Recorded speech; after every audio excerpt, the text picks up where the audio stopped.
Hey, it's Mike Hambright with FlipNerd.com. Welcome back for another exciting VIP interview where I interview some of the most successful real estate investing experts and entrepreneurs in our industry to help you learn and grow. Today, I'm joined by Daniel Moran. He is one of the most sought-after thought leaders on entrepreneurship and lifestyle design. And he's most famous for generating extremely profitable businesses without compromising your lifestyle and strategically investing the profits for passive cash flow. Ryan has an inspirational message to share, and I'm excited to have him on the show today. Today he's going to talk about his wealth triad, which is a framework to help you achieve financial freedom. Before we get started, though, let's take a moment to recognize our featured sponsors. RealtyMogul.com is an online marketplace for real estate investing, connecting borrowers and capital from accredited and institutional investors. Get a rehab loan fast and close in as little as 10 days. Rates start as low as 9%. We'd also like to thank National Real Estate Insurance Group, the nation's leading provider of insurance to the residential real estate investor market. From individual properties to large-scale investors, National Real Estate Insurance Group is ready to serve you. Please note, the views and opinions expressed by the individuals in this program do not necessarily reflect those of FlipNerd.com or any of its partners, advertisers, or affiliates. Please consult professionals before making any investment or tax decisions, as real estate investing can be risky. Hey, Ryan, welcome to the show. Hey, Mike. Thanks so much for having me on. Yeah. Excited to talk to you today. I mean, you have a message that is kind of universal in scope, that a lot of us that are real estate investors are looking to achieve something from a lifestyle perspective that's better than what we have today, for sure. So before we get started, though, why don't you tell us a little bit about yourself? Yeah, I actually, my first entrepreneurial effort goes all the way back to when I was 5 years old. I would draw hand-drawn pictures on computer paper that my dad gave me and go door to door selling them for a penny each. That business lasted about 24 hours, and I made about 4 cents profit. Yeah. But my dad paid for all the computer paper, so it was 100% profit. There you go. Thank you very much. Yeah. And I got in for no money down, we would say. Yeah. And I've been an entrepreneur my whole life. When I was 9 years old, I found out what a stock was and started researching the stock market. And I started an internet business when I was 18, right out of high school. I had about $1,000 that I got for graduation money that all my friends were buying guitar amps and books and stuff like that. I actually wanted to be a real estate investor, but I wanted some capital in order to feel safe. So I decided to start an internet business. And that $1,000 turned into about $100,000 its first year. Second year turned into about $250,000. Awesome. And today it has grown into multi-million-dollar businesses. So awesome. I make my money on the internet, but then I invest it into real estate and other passive cash flows. And we'll talk about all those sources. Yeah, that's awesome. So tell us a little bit about, I know you have a number of different businesses that you run, and we tend to talk mostly about real estate investing here. It's interesting because I was talking to somebody this morning right outside of my office here about, we were trying to size the market on real estate investors for something that we're doing. And it was like, well, how do you define a real estate investor? Because there's so many people. I mean, literally there are probably 1 million plus people in America that have real estate as an investment, whether it's a single rental house or a couple of rental houses, but they would never refer to themselves as a real estate investor, but they are. And so, sometimes we talk to people that are not active real estate investors that just use it as a vehicle for investing kind of more passively, and they're not in the trenches every day, which some days I wish I was doing more of that than being in the trenches every day. But there's a lot of different flavors of real estate investing. Why don't you share a little bit about why you use real estate as a vehicle for investing your profits from other businesses? Yeah, so I define it probably a little bit differently than you would, Mike. Yeah. I define investing on something that you're going to keep for a long period of time. Yeah. That's what investing is to me. Yeah. I think the short-term, quick-term flip stuff, wholesaling, flips, and that sort, that is, I would consider that speculating. In the same way that I would buy Apple stock at $100 and hope that it goes up to 200. That's speculating. Now, some people call it investing. Yeah. I call it speculating. Yeah. I think that the defining factor between what makes a real estate investor is somebody who's in it for the cash flow. Okay. If you're in it for the cash flow, I would consider that investing. The reason I get into any investment, real estate included, is for one reason, and it's for the cash flow. But real estate specifically also has the depreciation, and it has the appreciation in value over time.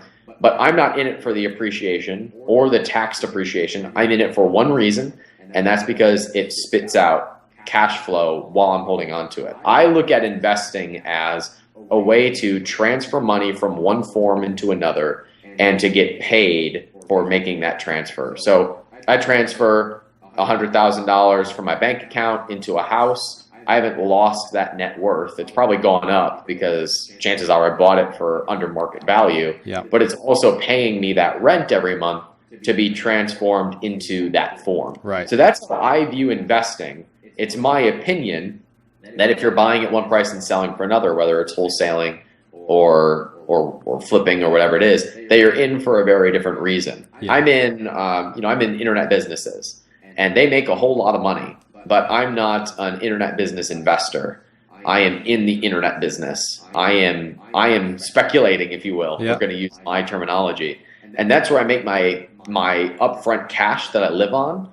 But I invest into real estate and businesses through single family homes and through the stock market. I gotcha. And it's not all that different for a lot of other real estate investors that make their money by flipping houses or wholesaling other things, and they use that money to keep some of the houses and put it away. It's Sure. They're just more closely tied together than Right. the way you just explained. But yeah, that's great. So so obviously you talk to a lot of people on lifestyle design, and a lot of real estate investors are in this business for one thing. Well, not necessarily one thing, but a few things. I mean, it's basically freedom. Whether it's usually a combination of time, financially, and a lot of similar things. But a lot of folks end up.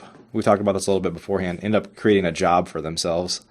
And, sometimes they say, I'm going to go flip houses, I'm going to wholesale, I'm going to do whatever. And then after I've done 20, I'm going to start keeping them as rentals and when I can, and start to create that passive income. Unfortunately, a lot of people never get there because they get caught in that hamster wheel of doing deals.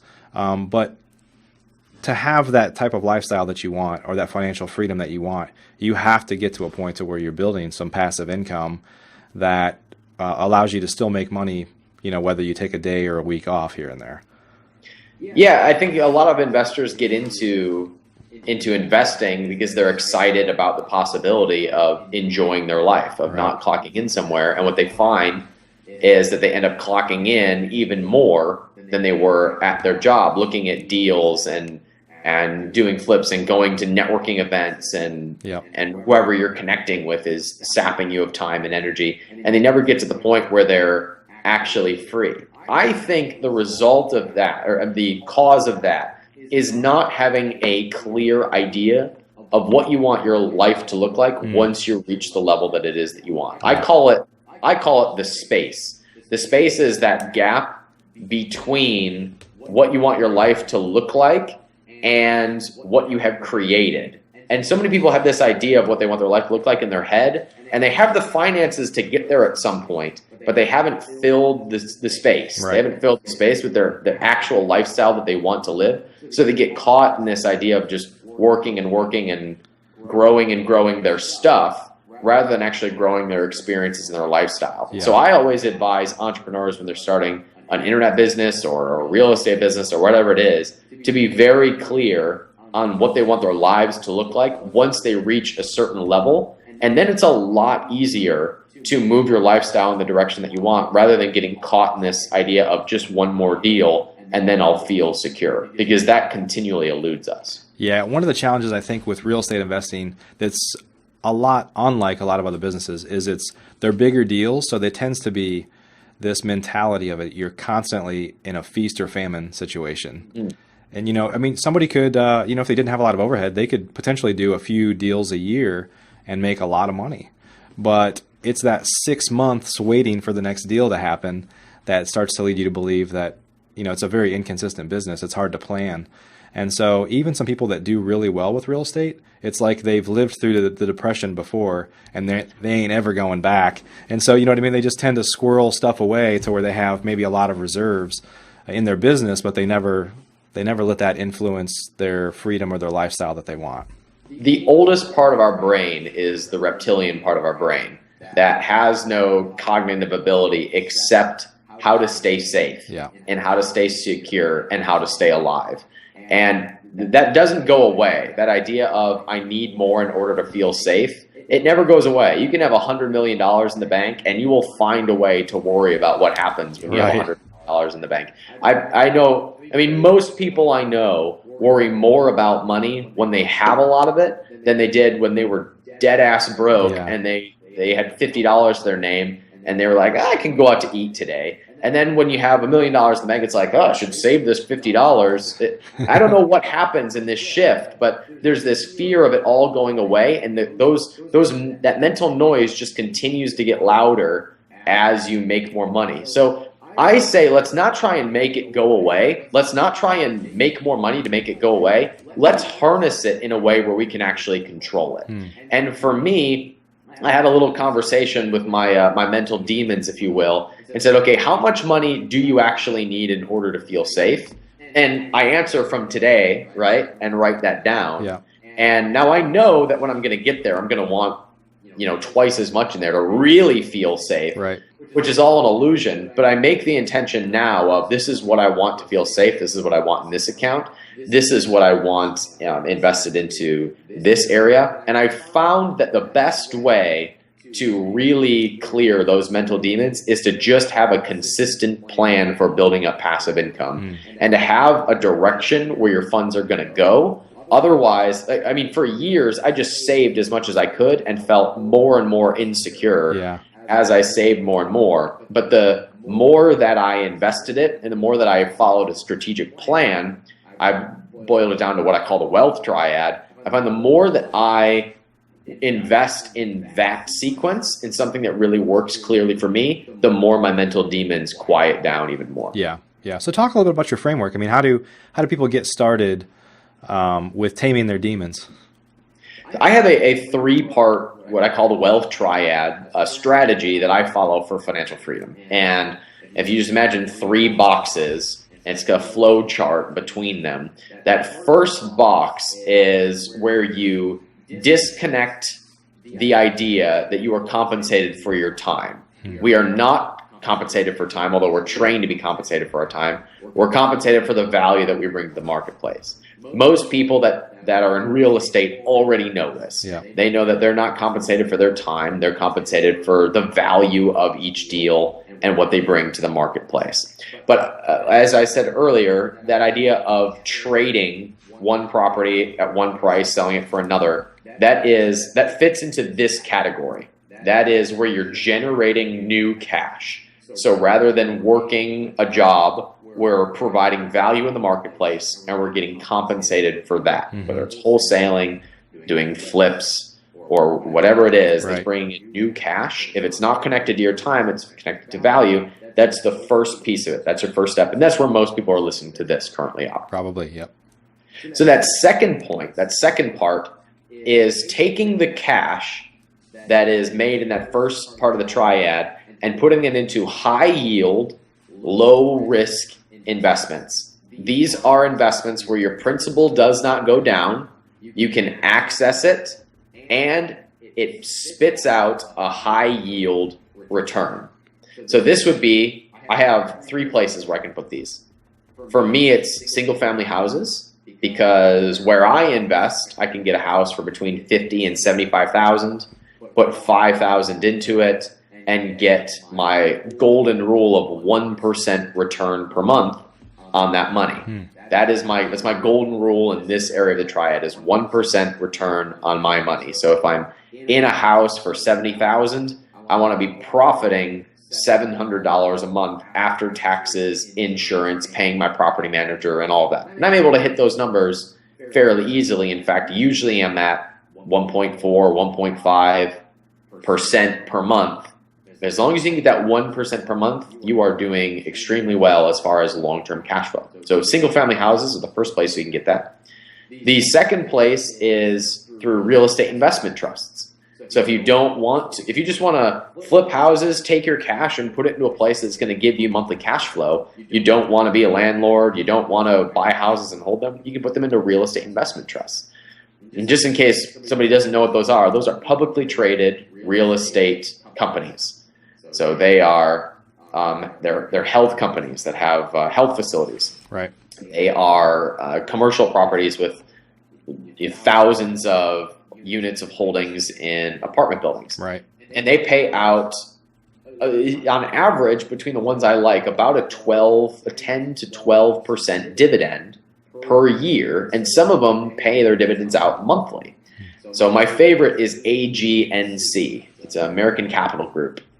And they spit out it's about a 1% dividend per month that comes right in. I just reinvest it right back into the stock. And there's my 1% per month that fits this part of the triad.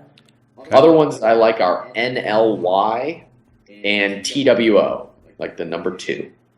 So those are some real estate investment trusts that I personally like. I'm invested in some of them. And then the third place where you can invest for those types of returns are private business loans in a business that you are personally familiar with.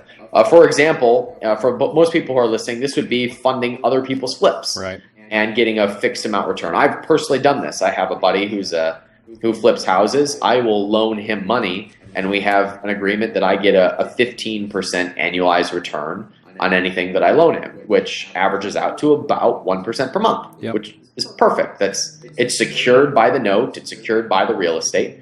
So my money is just being transferred into another form, and I get that back in between 6 and 12 months. So my capital is protected. Right. So that second triad for investing, after you're making new cash, I'm putting it into high yield, low risk investments that spit out at least a 1% cash flow per month on my original money. Okay. That third part of the triad is to take the money. Now, this part is optional. I know plenty of people who just want to have 10 houses that profit $800 a month, live on $100,000 a year. And if that's your goal, fine. You don't need this next part. I'm young. I'm 27 years old. I'm investing for the long term. My lifelong dream is to own the Cleveland Indians. So I move my cash into one more area. You're going to need more than 10 houses. Well, I'm going to need a lot more than 10 houses to own the Cleveland Indians, especially to turn them around into a championship team. Yeah. But that third part is taking the cash that is made from that second part of the triad and putting that into long-term dividend increasing stocks. Now, there's a difference between dividend paying stock and dividend increasing stock. There are about 100 companies on the stock exchange, there might be more now, that have increased their dividend every year for at least 25 years. And their entire company strategy is to regularly, every year, incrementally increase the amount that they give to their investors on a percentage basis. So my favorite of these, a classic example would be Target. Target is a company, they trade at TGT, and they currently have about a 3.5% dividend at the time that we're recording this conversation. 3.5% is like whoop-de-doo, who cares? I don't bat an eye at 3.5%. All right, I wake up in the morning for 3.5%. It's no big deal. Yeah. But every year they've increased it historically about 20%. So 3.5% on your original money, 3.5% becomes 3.8, becomes 4.4, becomes 5.1, becomes 6, becomes 7, and it starts to compound. It's like compounding interest on steroids, because over a 15 to 20 year period, the numbers are just ridiculously insane on your original money. Right. They don't look like they're going to grow that fast, because as the stock goes up, they adjust the dividend to go up. So the stock goes up, the dividend goes up percentage-wise on your original money, but not on the current stock price. So people don't look at this as like as a high percentage yield, but if you get in and just let it sit there, or you buy on a dip in the stock, then your returns over a 10, 15-year period are 50% and up on a yearly basis on your original money. So that's my 3 parts. We generate new cash, put it into high yield. You can stop there if that's your goal, or you can roll that into the third part, which is those ever increasing dividend paying stock. And that's how you generate ridiculous passive income over time, no matter where your new money is coming from. Sure, sure. So Ryan, share a little bit about the goal setting and the lifestyle design standpoint, because I think there's a lot of people, and we talked about it a little bit before with the reptilian brain, is that even if they have money, they're not living the life that they want. They sit at home because they don't necessarily know what they want to do, or people don't really. Maybe it's probably more fear as well. There's a lot of things that, and I know that you agree with this, and I do too. My wife and I and my family travel quite a bit. In fact, we just booked a trip. We're going to Iceland for New Year's, so it'd be really kind of an unusual trip, but cool. And we have a 7-year-old son, so we really appreciate experiences, giving him experiences that we never had or whatever it might be. And we appreciate those experiences for ourselves too. But and I'm not saying, hey, everybody be like me. I mean, there's a lot of things that I wish we did even more of. But my point is there's a lot of people that work their whole life, save up a lot of money, build a lot of wealth, whatever it might be, or not, and they don't know what to do. They're just kind of drifting. So what advice do you give people to kind of basically take an inventory of what it is that you want to achieve and experience, so that you know why you're working and why you're investing? Yeah, we're so trained to work hard, and we so forget how to actually enjoy the process. What you're working for, yeah. If it's okay with you, Mike, I would like to completely steal someone else's idea to answer this question. I'm a thief myself, so go ahead. I think the best person who has answered this question is Dan Sullivan. Dan Sullivan is an entrepreneur coach. He runs a company called Strategic Coach, and he has the way that he answers this question is through a simple exercise that he calls the lifetime extender. And the lifetime extender goes like this. We're going to backtrack by asking the question, how old are you going to be when you die? And some people would say 75 or 81 or whatever it is. Okay, why are you going to die at 81? I'm going to die at 81 because my dad died at 81. I'm going to die at 81 because historically that's where my family dies, and some people get cancer and die earlier, but I'm going to go with 75 or whatever it is. Okay, great. So we write that number down. Now let's backtrack a little bit. When you're 72, 3 years before you're going to die, what is your life going to look like? And what type of shape are you going to be in? Well, I'm going to be in most entrepreneurs will say, I'm going to be in really good shape. I'll have good muscle tone, low body fat. I'll be eating a mostly paleo diet. Okay, great. Now, what is your social sphere going to look like? I'm going to be well connected to my community. I'll have a good relationship with my kids. Okay, awesome. What does your financial health look like? Well, my financial health is going to be great because I've flipped all these houses and I have all these single-family homes bringing in passive income, and I have this internet business. Okay, great. So if you're 72, you have a great income, you're in really good shape, and you're well connected to your peers, what is the likelihood that you're going to die in 3 years? They go, I guess not very good. I might even live longer. Okay, how long are you going to live now? Now I'm going to live to be 86. Great. We've been working together for 5 minutes, and we've extended your life by 11 years. Congratulations. Yeah. So now with these extra years, what are we going to do with our life? And all of a sudden, they go, wow, I have these extra years I never thought of before. If I had extra years with passive income and good connections and good muscle tone, I guess what I would do is, and all of a sudden the things we actually want to do start to come out. Yeah.